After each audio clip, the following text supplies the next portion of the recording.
जय हिंद, वंदे मातरम, जय श्याराम, हर हर महादेव। भारत लर्निंग में आपका स्वागत है। और आज हम पाइथन मॉड्यूल पार्ट 2 के बारे में पढ़ने वाले हैं। पार्ट 1 में हम लोग यूजर डिफाइन मॉड्यूल और इनबिल्ट मॉड्यूल के बारे में डिस्कस किए थे। आज हम लोग थर्ड पार्टी मॉड्यूल और पैकेज मॉड्यूल के बारे में डिस्कस करने वाले हैं। इसमें जो स्पेसिफिकली पार्ट 1 में जो आपका रेप्लिकेट करने के लिए मैंने बोला था कि मैं डेट टाइम मॉड्यूल को रेप्लिकेट करके आपको एक दिखाऊंगा एक तरह से कि कैसे वर्कफ्लो उसका काम करता है। तो वीडियो के एंड में मैंने वो भी किया है, तो वीडियो को लास्ट तक जरूर देखें। अगर आपने हमारा प्रीवियस वीडियो नहीं देखा है और जितने भी रिसेंटली अपलोडेड वीडियोस हैं, तो डिस्क्रिप्शन में आपको सारे वीडियोस के लिंक मिल जाएंगे। आप वहां से जाके चेकआउट कर सकते हैं। पाइथन प्रैक्टिस सीरीज का भी लिंक आपको वहीं पे मिल जाएगा और प्लस आपको प्लेलिस्ट का भी लिंक अवेलेबल मिल जाएगा। मैं पाइथन प्लेलिस्ट का लिंक आपको आई बटन में भी प्रोवाइड कर देता हूं, ताकि आप जाके वहां से वॉच कर सकते हैं। तो अगर आपने भारत लर्निंग को सब्सक्राइब नहीं किया है तो सब्सक्राइब कर दीजिए and let's get started. Okay, तो अब हम आते हैं थर्ड पार्टी मॉड्यूल्स की तरफ। तो थर्ड पार्टी मॉड्यूल्स वैसे मॉड्यूल्स होते हैं जिनमें आपका जो आपके पाइथन स्टैंडर्ड लाइब्रेरीज में भी नहीं है और आपने उसे डिफाइन भी नहीं किया है। ठीक है, मतलब खुद से बनाया भी नहीं है। अगर आप थर्ड पार्टी मॉड्यूल्स बनाने जाए तो आपको बहुत ज़्यादा टाइम लग सकता है। ठीक है, तो इस केस में क्या करते हैं कि हम वेबसाइट के थ्रू, मतलब एक वेबसाइट है, वहां से जाके हम लोग उसको इंपोर्ट कर लेते हैं। उस वेबसाइट का नाम है pypi.org। अब pypi को हम लोग पीपी या फिर पाइपी बोलते हैं। तो पाइपी ऑर्गेनाइजेशन जो है वो बेसिकली जो वेबसाइट है उसमें बहुत सारे रिसर्चर्स, डेवलपर्स, टीम्स जो है वो अपना कोड जो है अपलोड करती हैं, मॉड्यूल्स जो है उसे अपलोड करती हैं। और उसमें क्या है कि प्रॉपर डॉक्यूमेंटेशन के साथ वो कोड्स अपलोडेड रहते हैं, तो वो आप बहुत आराम से यूज कर सकते हैं। तो अब बात ये आती है कि उन कोड्स को हम अपने सिस्टम में कैसे लाएं, यानी कि अपने पाइथन में कैसे इंपोर्ट कराएं। तो यहाँ पर कैसे कर सकते हैं कि हम लोग पिप के थ्रू उसे इंपोर्ट कराते हैं, यानी इंस्टॉल करते हैं उसे। ठीक है, तो पिप का जो है प्रेफर्ड इंस्टॉलर प्रोग्राम जो है वो क्या करता है कि py जो .org से जाके उस वो जो भी मॉड्यूल है उसे इंस्टॉल करता है। ठीक है, क्या कमांड देना पड़ता है और कैसे कर सकते हैं हम लोग, तो हम लोग को क्या करना पड़ेगा, हम लोग को यहाँ पे टर्मिनल पे आना पड़ेगा।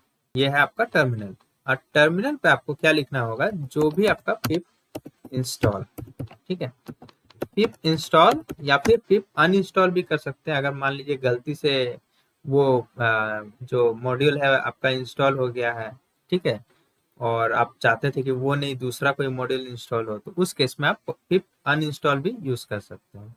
पिप इंस्टॉल और वो स्पेसिफिक मॉड्यूल जो आपको चाहिए। तो मैं आपको एक एग्जांपल यहाँ पे दिखाता हूँ, एक मॉड्यूल आपको इंपोर्ट करके दिखाता हूँ। तो उस मॉड्यूल का नाम है आपका import pyttsx3।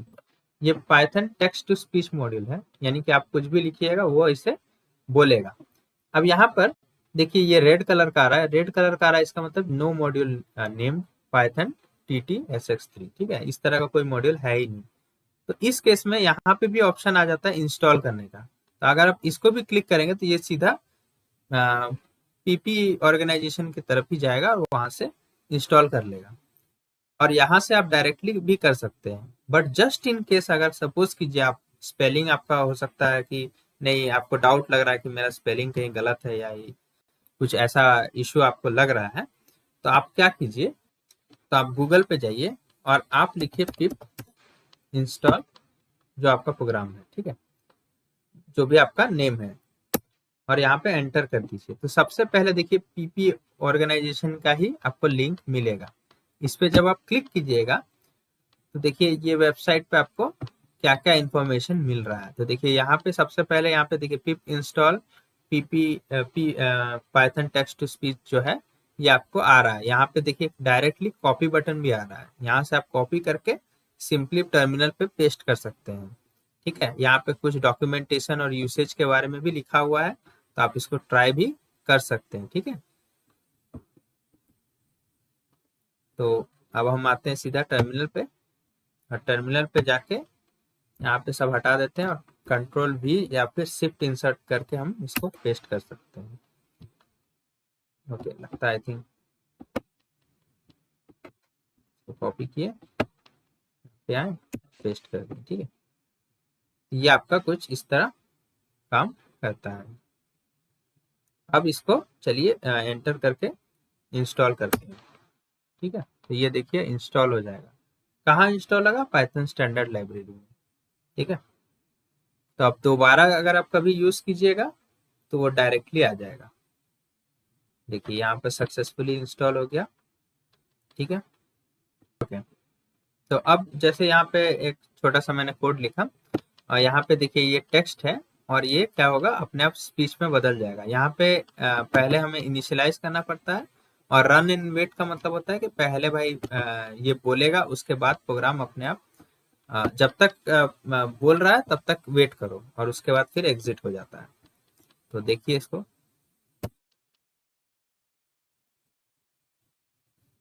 Hello and welcome to Bharat Learning. Please subscribe my channel. ठीक है,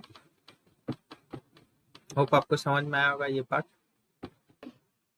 ओके, तो अभी हम बात करने वाले हैं पैकेज मॉडल के बारे में। तो सपोज कीजिए कि जैसे आपके कंप्यूटर में document folder, download folder, C drive, D drive, इस तरह के डिफरेंट डिफरेंट फाइल्स होते हैं।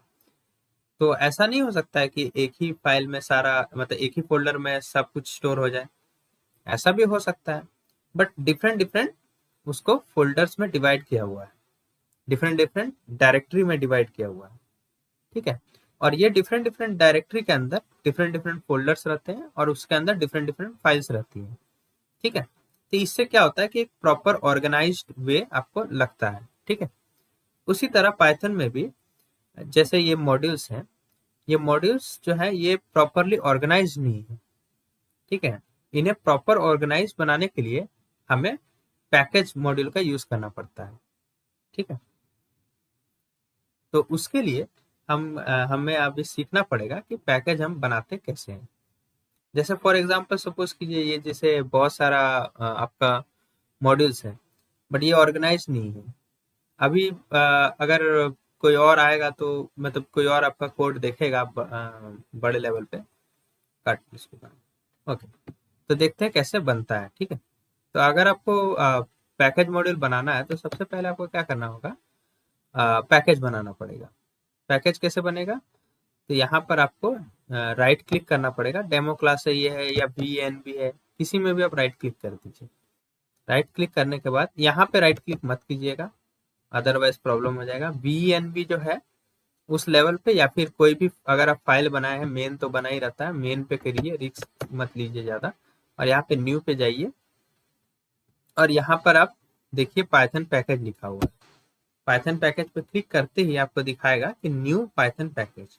ठीक है, यहाँ पे कैलकुलेटर दे देते हैं। ठीक है, और इसको एंटर कर देते हैं। तो जैसे ही हम एक पैकेज बनाएंगे, इसके अंदर देखिए init.py करके फाइल आ जाएगा। अगर आप इसको क्लिक करके देखेंगे तो इसके अंदर कुछ भी नहीं मिलेगा, इसके अंदर कुछ भी नहीं है। ये मतलब है कि आप एक पैकेज बना चुके हैं। अब इस पैकेज के अंदर आप डिफरेंट डिफरेंट मॉड्यूल्स बना सकते हैं। तो इस पर राइट क्लिक कीजिए, और यहाँ पर एक पाइथन फाइल बनाइए, और इसका नाम हम लोग रख देते हैं, लेट्स से कैलकुलेट, या फिर हम रख देते हैं रिजल्ट। ठीक है, ये आपका रिजल्ट बन गया। ठीक है, अब ये रिजल्ट डॉट पाई और ये रिजल्ट डॉट पाई अलग अलग है, ये दोनों सेम नहीं है। ओके, तो आप देख सकते हैं कि यहाँ पर एक कैलकुलेटर का कोड मैंने लिखा है, जिसमें आपका रिजल्ट डॉट पाई करके मैंने एक मॉड्यूल बनाया। ठीक है, अब इस मॉड्यूल को चलिए यूज करते हैं।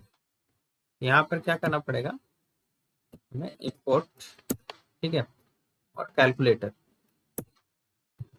ठीक है, अब यहाँ पर जैसे डायरेक्टली इंपोर्ट कैलकुलेटर कर दिए, अब यहाँ पे एक वैल्यू लेते हैं, result is equal to calculator dot, देखिए यहाँ पर नहीं आ रहा है। क्यों नहीं आ रहा है? यहाँ पे देखिए कोई तरह का फंक्शन आपको नहीं आ रहा है। इसका कारण क्या है? इसका कारण ये है कि ये सही तरह से इंपोर्ट इस तरह नहीं होता है जब डायरेक्टरी का आप यूज करते हैं। तो आपको क्या करना पड़ता है, जब आप पैकेज बनाते हैं तब आप इस तरह इंपोर्ट नहीं कर सकते पैकेज को अगर प्रॉपरली इंपोर्ट करना है तो आपको इस तरह करना होगा, फ्रॉम कैलकुलेटर इंपोर्ट रिजल्ट। ये आपका सही तरीका है।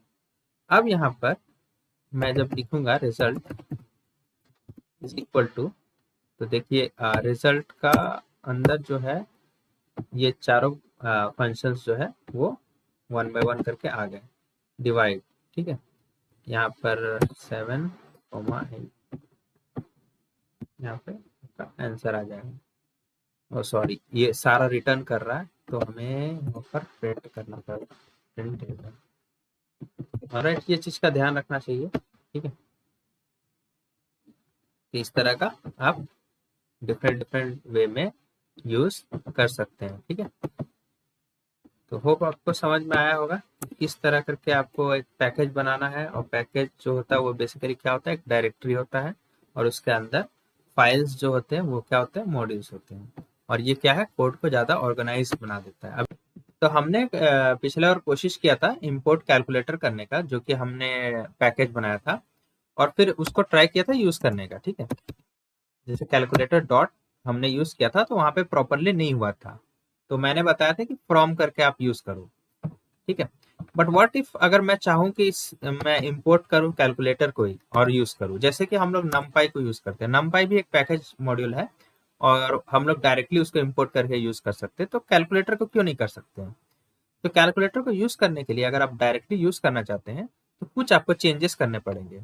आपको init.py जो कि एम्प्टी था उसमें आपको कुछ चेंजेस करने पड़ेंगे। फॉर एग्जांपल देखिए, कैलकुलेटर के अंदर आपका रिजल्ट मॉड्यूल प्रेजेंट है। ठीक है, तो अब आपको क्या करना है, आपको init.py में क्या करना, फ्रॉम डॉट लिखना है, dot result import, from dot result import.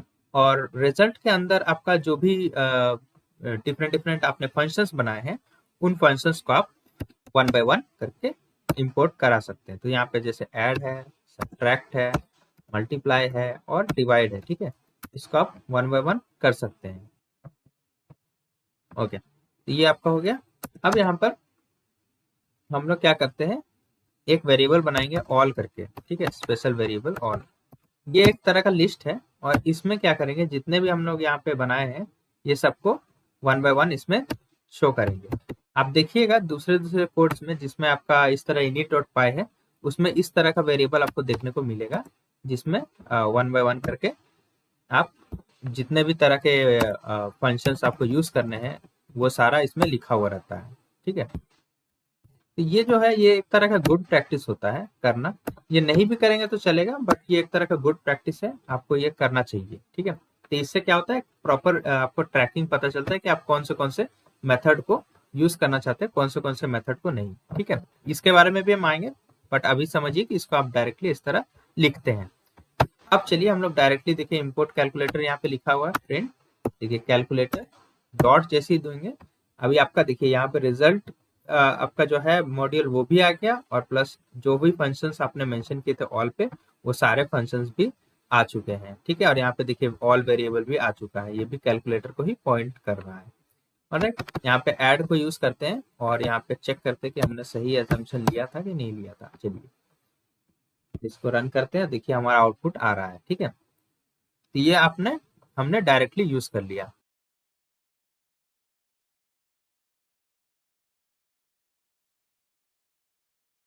अब अगर चाहे तो हम लोग क्या कर सकते हैं कि कुछ को यूज कर सकते हैं, कुछ को नहीं हाइड कर सकते हैं। तो हाइड करने के लिए क्या करना होगा, दो को आप हटा दीजिए क्लियरली और ऑल से भी आपको हटाना पड़ेगा। ये आपने हटा दिया। ठीक है, तो अब क्या हुआ, मल्टीप्लाई जो है वो अब आप यूज नहीं कर सकेंगे, डायरेक्टली यूज नहीं कर सकेंगे। ठीक है, देखिए यहाँ पर प्रिंट कैलकुलेटर डॉट, देखिए यहाँ पे मल्टीप्लाई का ऑप्शन चला चला गया। ठीक है, अब यहाँ पर रिजल्ट के थ्रू आप मल्टीप्लाई को एसेस कर सकते हैं, रिजल्ट के थ्रू आप मल्टीप्लाई को एसेस कर सकते हैं इस केस में। ठीक है, तभी आपका यहाँ पे काम होगा। ठीक है, तो ये भी मैं बता दिया आपको। तो किस तरह हाइड करना रहता है, किस तरह यूज करना रहता है, ठीक है, ये डिपेंड करता है। ठीक है, ये इस तरह आपका होता है। यहाँ पर अगर आप ऑल को भी हटा देते हैं तो भी कोई इशू नहीं आएगा। ठीक है, कोड जो है एज इट इज रन करेगा। ऑल जो होता है वो एक तरह का गुड प्रैक्टिस होता है, और बहुत सारे कोड में आप देखेंगे कि ऑल यूज किया हुआ है, इसीलिए मैंने यहाँ पे मेंशन कर दिया। तो होपफुली आपको समझ में आ गया होगा कि अगर आप पैकेज को डायरेक्ट इंपोर्ट करके भी यूज किया जा सकता है, अगर आप init.py में कुछ चेंजेस करते हैं तो। चलिए, अब हम लोग अपना डाउट की तरफ बढ़ते हैं, जो डाउट स्टार्टिंग से मैंने लेके चला था, जो कि था from datetime import datetime. ठीक है, तो ये जो है, ये बेसिकली है क्या, यहाँ पे आपका मॉड्यूल नेम है और क्लास नेम जो है वो सेम है, और इस केस में हम इस तरह का सिंटेक्स यूज करते हैं। क्या मैं directly import datetime use कर सकता हूँ यहाँ पर? जी हाँ, बिल्कुल यूज कर सकते हैं। मैं उसका सिमिलर एग्जांपल बनाया हूँ result.py। अब result.py में आप समझिए, ये एक मॉड्यूल है और इसके अंदर एक क्लास है रिजल्ट। इसके अंदर एनिमल क्लास भी है और डाइस क्लास भी है। ठीक है, अभी फिलहाल हम रिजल्ट क्लास का बात करेंगे। तो रिजल्ट क्लास में देखिए, आपका स्पेलिंग टू स्पेलिंग एकदम सेम है। ठीक है, सब कुछ सेम है। और यहाँ पर क्योंकि मैंने बताया था कि अगर क्लास के थ्रू आपको डायरेक्टली मेथड को यूज करना है, तो आपको आउटकम में यहाँ सेल्फ की जगह CLS देना पड़ेगा, जो कि क्लियर बताता है कि भाई ये क्लास का क्लास इसको यूज करने वाला है, क्लास का आपका ये है। और यहाँ पे आपको एनोटेशन देना होगा क्लास मेथड का, जिससे ये क्लियर पता चल जाएगा कि भाई ये जो है ये क्लास भी यूज कर सकता है डायरेक्टली। ठीक है, ऑब्जेक्ट बना के तो आप यूज कर ही सकते हैं, आप क्लास बना के भी यूज कर सकते हैं। CLS की जगह यहाँ कुछ भी हो सकता था, इट डजेंट मैटर, बट यहाँ पे CLS इसलिए दिया जाता है ताकि CLS रिप्रेजेंट करता है कि भाई ये क्लास का मेथड है, ये क्लास मेथड है। ठीक है, इसलिए ये इस तरह इंडिकेट किया जाता है। यहाँ पे random.randiant का यूज किया गया है, और random.randiant इंटीजर जनरेट करता है 40 से लेके 100 तक का। ठीक है, आप 1 से लेके 100 तक का भी कर सकते हैं। ऑलराइट, ये आपका इस तरह का है। अब चलिए इसको भी हम लोग इंपोर्ट करते हैं, जैसे हम लोग डेट टाइम को इंपोर्ट किए। ठीक है, ताकि आपको क्लियर समझ में आ जाए कि किस तरह फंक्शनैलिटी वहां पे वर्क किया होगा। चलिए, अब हम लोग यहाँ पर कोई वेरिएबल ले लेते हैं, जैसे कि एक में हम आउटकम ले लेते हैं। ठीक है, is equal to result dot outcome. ठीक है, और एक में हम ले लेते हैं नाउ, जो कि करंट टाइम बताएगा, फिर आप करंट टाइम करके भी कर सकते हैं। Current is equal to datetime dot now. ठीक है, अब इसको वन बाय वन हम लोग प्रिंट कर देते हैं। Print outcome, print current time. ठीक है, चलिए इसको रन करके देखते हैं। तो देखिए, योर मार्क्स इज 53 और करंट टाइम यहाँ पे आ रहा है आउटपुट में। ऑलराइट, अब हम चाहते हैं कि डायरेक्टली हम यूज करें, ये जो फ्रॉम है इसको हम हटा दें, ये हम डायरेक्टली यूज करना चाहते हैं। अब इस केस में क्या होगा, डायरेक्टली कैसे यूज कर सकते हैं?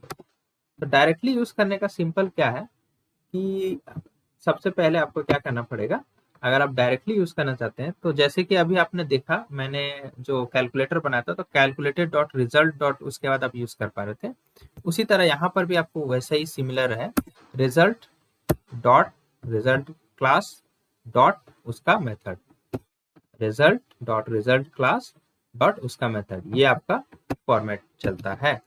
यहाँ पे भी सेम आप करेंगे तो आपका आ जाएगा। देखिए, अब हम फिर से रन करेंगे तो देखिए आ गया। होपफुली आपको समझ में आया होगा। तो अगर आपको इस वीडियो से रिलेटेड कोई भी तरह का डाउट है तो कमेंट में आप बताएं, मैं पूरी कोशिश करूंगा डाउट को सॉल्व करने की। अगर ये वीडियो अच्छा लगा तो इस वीडियो को लाइक कर दें, चैनल को सब्सक्राइब कर दें और अपने दोस्तों के साथ इसको शेयर करना ना भूलें। मिलते हैं नेक्स्ट वीडियो में। Thanks for watching. जय हिंद, जय जगन्नाथ।